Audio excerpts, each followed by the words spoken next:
As the shots rang out at the Washington Hilton, it didn't take authorities long to identify the culprit. He was John Hinckley Jr., the son of a wealthy, well-connected Texan oil family. Hinckley had become obsessed with the 1976 movie Taxi Driver, in which a character played by Robert De Niro plots to assassinate a presidential candidate. He fixated on actress Jodie Foster, who portrayed a teen prostitute in the film. In 1980, Foster was studying at Yale University, and Hinckley enrolled at the college in an attempt to get near her. He left love letters and poems in her mailbox, and on March 29, he saw the president's schedule in the newspaper and decided to do something so spectacular it would grab Foster's attention. Due to my profession as an actress, I've often been contacted by strangers. I discourage all strangers from calling or visiting me. I receive a great deal of unsolicited mail, but I seldom read it. I've never met, spoken to, or in any way associated with one John W. Hinckley. Last fall, I received several pieces of unsolicited correspondence signed John W. Hinckley or JWH, and I threw them all away. This is not uncommon, as I receive a great deal of similar unsolicited correspondence. At the beginning of March, I received three or four or more notes similarly signed, and on March 6, 1981, I gave them to my college dean, who in turn gave them to the Yale police. These are now in the custody of the FBI. In none of these letters and notes I received was any mention, reference, or implication ever made as to violent acts against anyone, nor was the president ever mentioned. I've cooperated fully with the FBI, the Secret Service, and the U.S. Attorney's Office, and I will continue to do so. The aftermath of the shooting saw Hinckley in jail and Foster under siege from the press. For years afterwards, any mention of the shooting would be enough to have the actress immediately leave the interview. She confined her comments to the press conference held soon after the assassination attempt, an article entitled "Why Me?" written for Esquire magazine in 1982, and a 60 Minutes interview in 1999. Foster was also compelled to testify that she had no relationship with Hinckley at his 1982 trial. Hinckley's family hired the best defense money could buy, high-powered lawyer Vincent J. Fuller, who successfully argued that Hinckley should be found not guilty on the grounds of insanity. Instead of a life in jail, Hinckley was admitted to a psychiatric hospital for an indefinite period. There he remains, although he's since been allowed out to spend time with his family. Reagan served out his term as president and won the next election by a landslide, despite being well into his 70s. His vice president, George Bush, succeeded him. Jodie Foster went on to have an Oscar-studded career, specializing in playing victimized women who fight back against their attackers.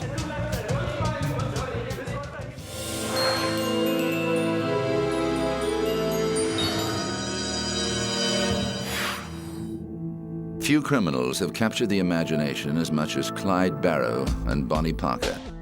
The couple attracted national headlines during their crime spree throughout Depression-era Midwest America. Bonnie Parker was born in 1910 to a poor Texan family. She excelled at school and was particularly known for her creative writing. Married at 15, she separated from her unreliable husband 3 years later and was supporting herself as a waitress when she met Clyde Barrow in 1930. A year older than Bonnie, Clyde came from a poor farming family and had done time in the Texas prison system for his role in various small-time crimes. It was love at first sight for the couple, but only weeks after they met, Clyde was sent back to jail. A love-struck Bonnie smuggled him a pistol, and he escaped briefly before being recaptured. In 1932, thanks to pressure from his mother and chronic overcrowding in the prison system, Clyde was released. Before long, the petty crim and his associates moved on to bigger things, killing a man during a store robbery gone wrong, and murdering a sheriff's deputy, the first of 9 lawmen to meet their death at the hands of the Barrow Gang. Bonnie and Clyde and their gang members, including Clyde's brother Buck and sister-in-law Blanche, traveled Depression America, robbing banks, convenience stores, grocers, and gas stations. The glamorous couple became national celebrities. Their fame increased when a raid on one of their hideouts uncovered a roll of exposed film, and the photos included Bonnie posing with Clyde's beloved Browning automatic rifle, although later evidence suggested she never actually shot anyone herself. But while the public viewed Bonnie and Clyde with a romantic aura, The 13 deaths attributed to the Barrow gang made the police less sympathetic. They had cornered Clyde several times and killed or wounded several of the gang, including Buck. But an encounter with Clyde's arsenal of stolen weapons inevitably led to police fatalities. A posse was set up to secretly hunt down Bonnie and Clyde by using gang member Henry Methuen. In return for a pardon, Methuen deliberately lost the gang, knowing that Bonnie and Clyde would go on to the rendezvous point at his parents' house in Gibbsland, Louisiana. At 9:15 a.m. on May the 23rd, 1934, when Bonnie and Clyde sped in their stolen Ford V8 along a laneway near the Methuen farm, shots rang out as the party of 6 lawmen emptied first their automatic weapons, then their shotguns, and then their pistols into the car, an estimated 50 rounds of ammunition. The couple didn't have a chance. A crowd quickly gathered, and locks of Bonnie's hair, snippets of her clothing, and fragments from the car were taken as grisly souvenirs before an angry coroner arrived at the scene and ordered it to be secured. During their escapades, Bonnie had put her writing talent to good use, penning the Ballad of Bonnie and Clyde to give her side of their story. It became apparent that the couple expected that their crime spree would end in a hail of bullets. Although Bonnie's ballad predicted that the two of them would be buried side by side after they died together, her family insisted on separate cemeteries. But thanks to several movies, books, and plays, the couple remained together forever in the public mind.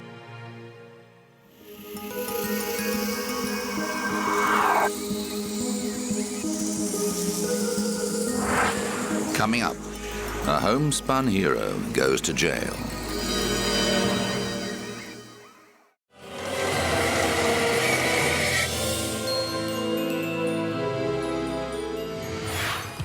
In 2005, America's favorite homemaker, Martha Stewart, launched a new daily show.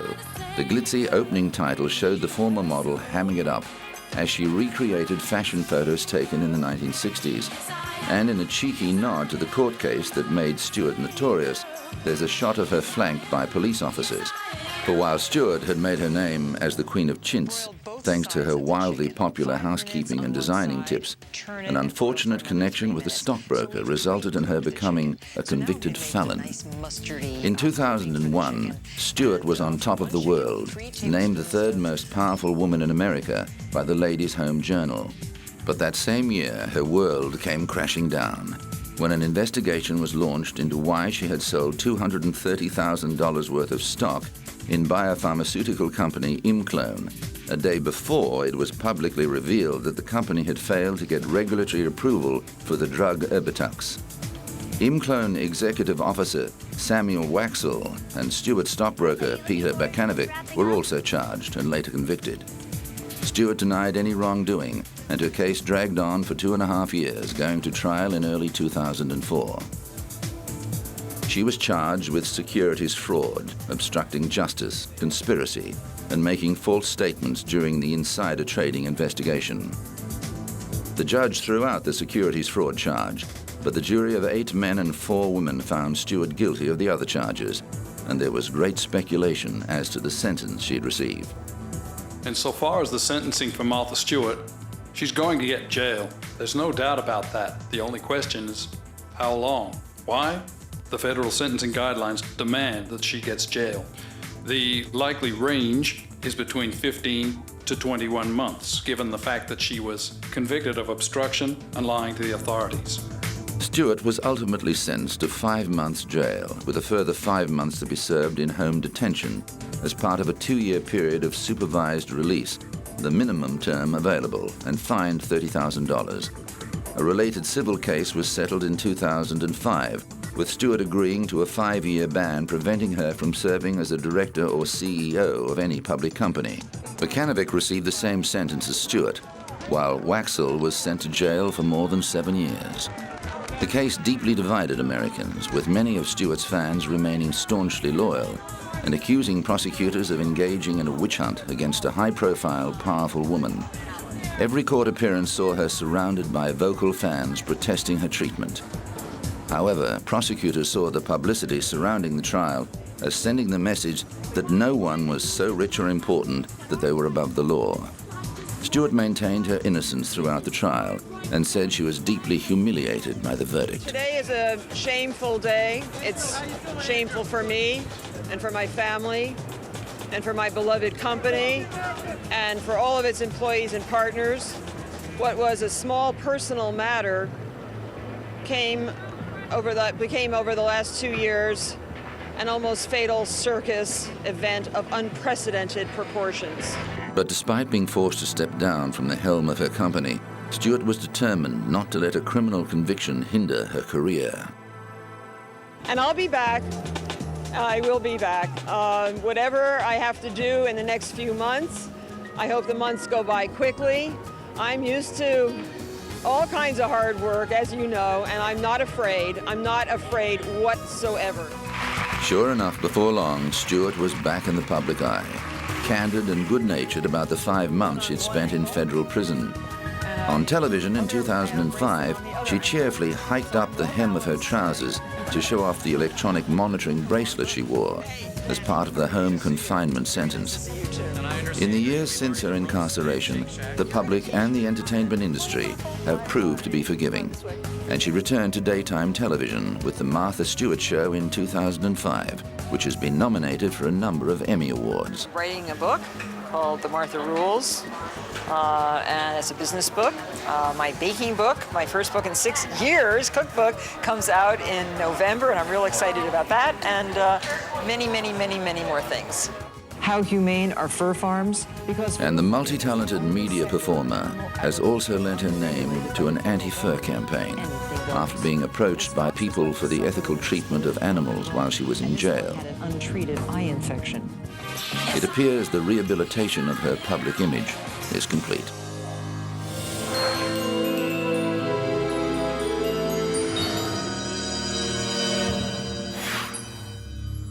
The American secret bombing of Cambodia during the Vietnam War was a crime in itself, denied and covered up for years.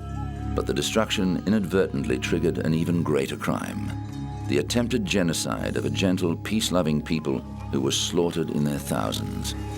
For 4 years, the Cambodian people lived under a reign of terror, murdered by a deranged, despotic leader for simply being educated, arrested and tortured by government officials on the flimsiest suspicions. Today, the bones from the country's infamous killing fields are on display at the National Museum, a reminder of Cambodia's chilling past and a warning to the future of mankind's capacity for evil. The Khmer Rouge, a group of communist extremists, seized power in 1975 after American bombings reduced the country to chaos. Leader Pol Pot renamed Cambodia Democratic Kampuchea and set about reshaping it into an agrarian utopia along the lines of Mao's China. Educated people were regarded with suspicion, and lawyers, doctors, engineers, and scientists and their families were among those massacred. It was possible to be arrested and executed simply for wearing glasses, laughing, or crying. When the regime was deposed 4 years later, 1.7 million of its citizens were dead. Bu Mang was one of 10,499 who entered the barbed wire gates of Phnom Penh's S21 prison camp during the regime's brutal rule. He is one of only 7 who lived to tell the tale. The others were executed, often clubbed to death in the killing fields on the outskirts of the capital after months of torture to extract political confessions. I want a trial because it will help compensate for the lives of the Cambodian people who died across the country under the Pol Pot regime. The 3 years, 8 months, and 20 days regime. Another reason I want a trial is because I myself have suffered a great deal. They tortured me for no reason. I'd done nothing wrong, and now I want justice to be done.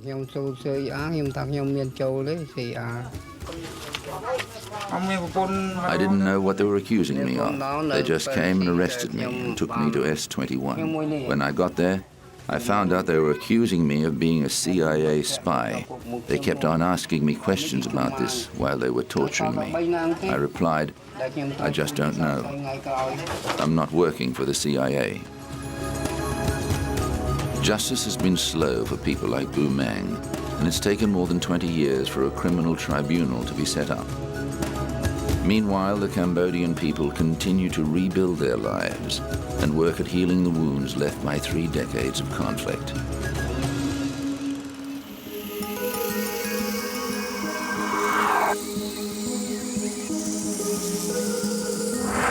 Coming up, the case of the squabbling cat burglars.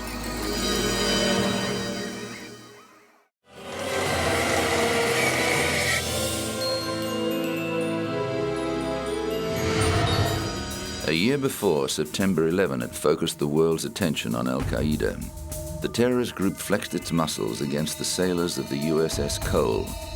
The U.S. Navy guided missile destroyer was harbored in the Yemeni port of Aden on October the 12th, 2000 for a routine fuel stop.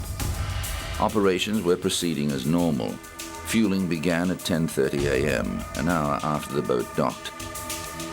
At 11:18 a.m., a boat that appeared to be a garbage vessel came alongside the Cole, and its occupants greeted the Americans with a wave.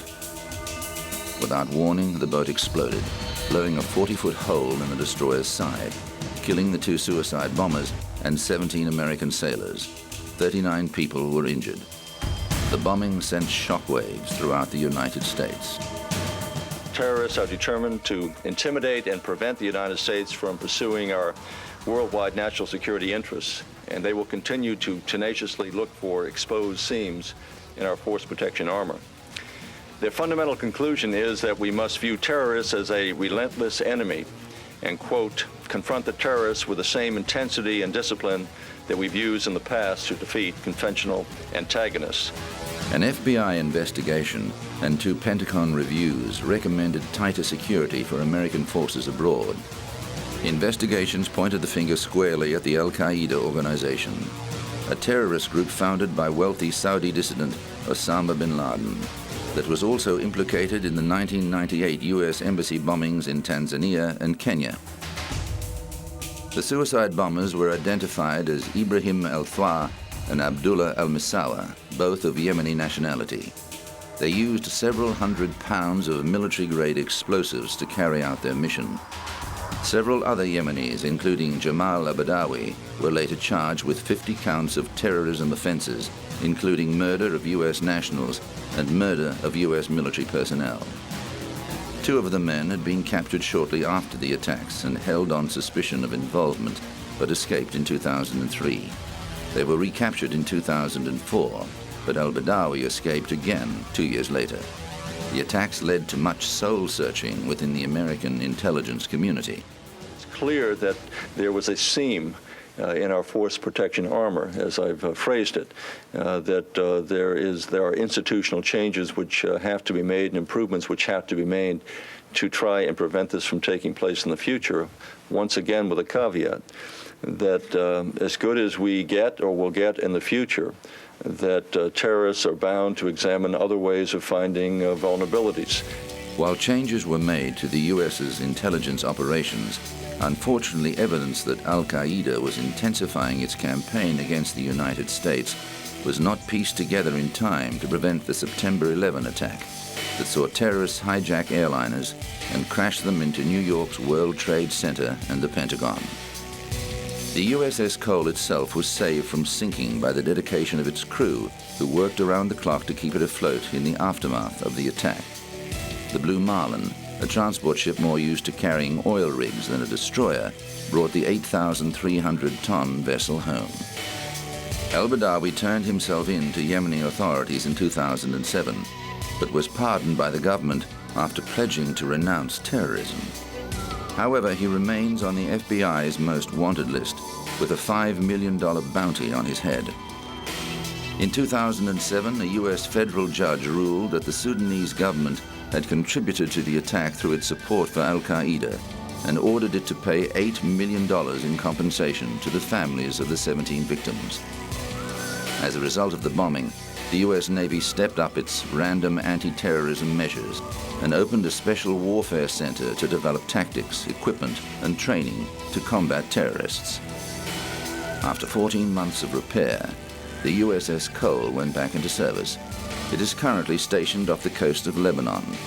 A memorial at Aden Harbour provides a constant reminder of the high price paid by 17 men and women of the USS Cole on that fateful day in the year 2000.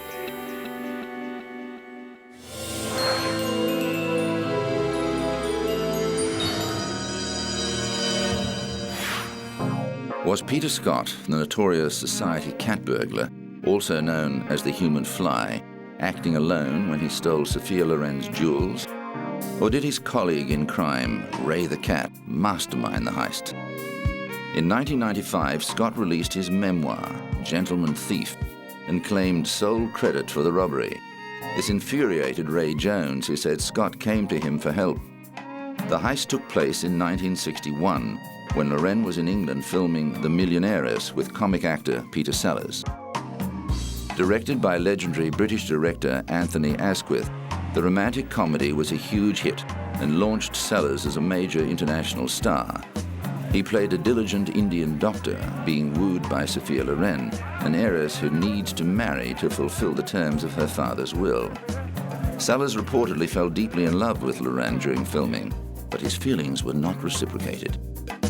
The screen beauty insisted on wearing her own jewels on set, rather than fake baubles from the wardrobe department.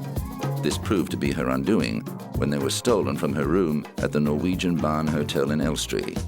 Jones says he and Scott hired a Rolls-Royce to pose as hotel guests, but decided to break in through a side window. Scott in turn says the robbery was carried out by him and him alone. The stolen items included a £300,000 necklace and, famously, a pair of Loren's knickers. Were you wearing these jewels in the picture that you're making now, The Millionaire? Just the day before, I was wearing my sapphire necklace with diamond earrings and a sapphire ring.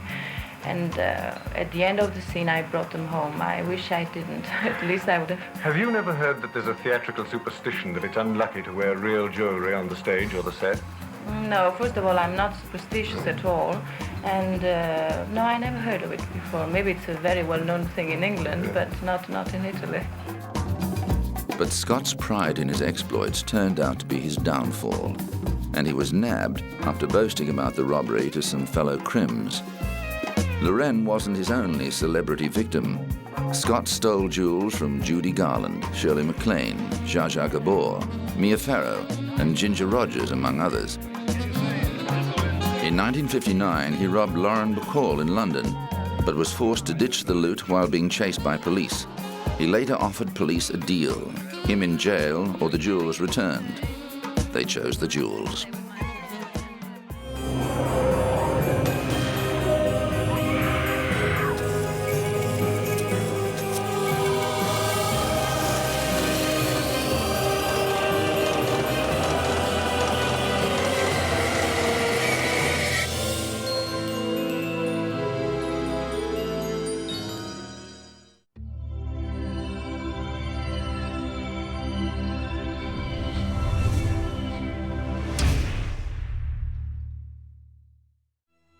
Three, two, one.